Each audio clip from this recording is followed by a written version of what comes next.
এখনো মলিন কৃষকের মুখ, বৈরী আবহাওয়ায় নেই আশার আলো। হেক্টর হেক্টর জমির ফসল পানিতে তলিয়ে নষ্ট হয়ে যাচ্ছে।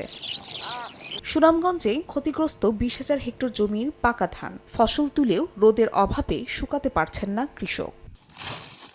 নেত্রকোনায় ধান পচে যাওয়ায় বিষণ্ণ কৃষক, কাঠা প্রতি 3,000 টাকা না দিলে মিলছে না ধান কাটার শ্রমিকও। কোনো রকমে শুকালেও পানির দরে কিনে নিচ্ছেন মিল মালিকরা। মেশিনও কাটে না, নিজেও কাটতে না, কোন হানি চলে গেছে। একই অবস্থা মৌলভীবাজারেও। পানি থেকে অর্ধেকের বেশি ধান কাটা হলেও এখনো নিম্নচিত 2,349 হেক্টর জমির ফসল। খামলেও মিলে না। আমরা কিতা করতাম, সরকার থেকে যদি কোনো সহযোগিতা পাই তাহলে আমরা কিবা একটা হয়। ধান কাটার মতন ক্ষমতা নাই, এর মাঝে বাড়িতেও আনি আমরা শান্তি নাই, রোদ নাই, বান নাই।